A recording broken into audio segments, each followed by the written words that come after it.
Bonjour.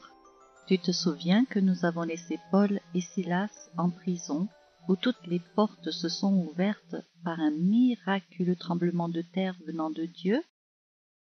Alors le gardien, tout tremblant, fait sortir Paul et Silas et lui raconte le sacrifice de Jésus pour pardonner ses péchés, ainsi qu'à toute sa famille.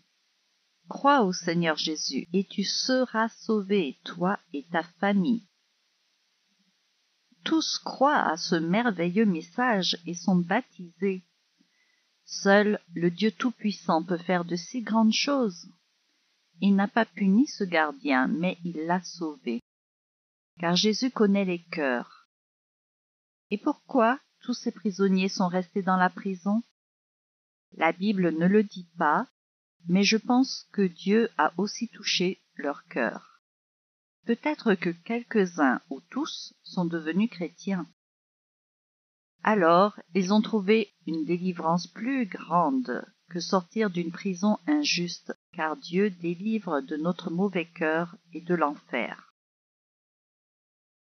Paul et Silas ont compris et vu que le Saint-Esprit les a envoyés dans cette ville pour annoncer le salut, le pardon des péchés. Même en prison et même par des cantiques et des prières, il faut toujours être prêt à obéir au Seigneur. Le lendemain, les chefs de la ville ont voulu relâcher Paul et Silas, et Paul leur a montré leur faute.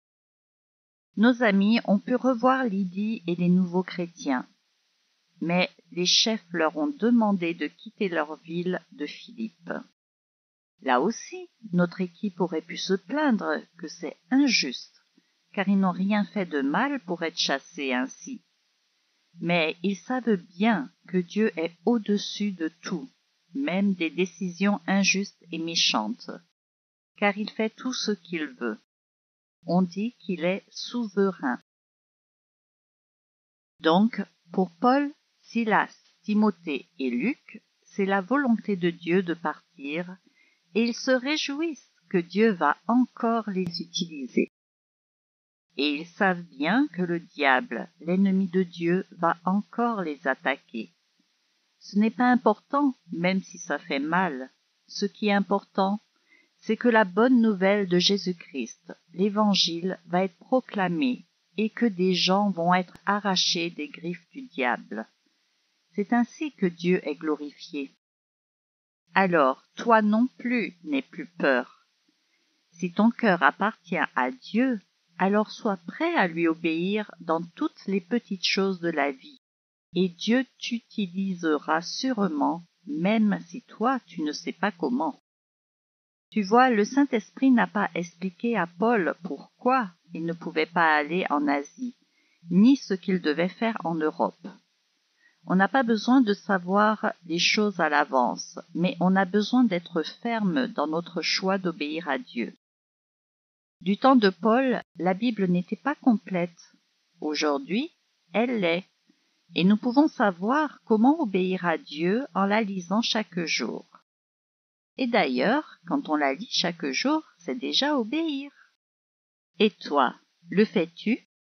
Il nous dit que c'est bien, bon et fidèle serviteur. Tu as été fidèle en peu de choses. Je te confierai beaucoup. Entre dans la joie de ton maître. Celui qui est fidèle dans les moindres choses l'est aussi dans les grandes, et celui qui est injuste dans les moindres choses l'est aussi dans les grandes. Si nous sommes fidèles dans les petites choses, il nous en donnera de plus grandes. Quelle promesse! Mais tu as bien compris, il faut aussi être prêt à souffrir sans se plaindre dans ce monde injuste. N'aie pas peur.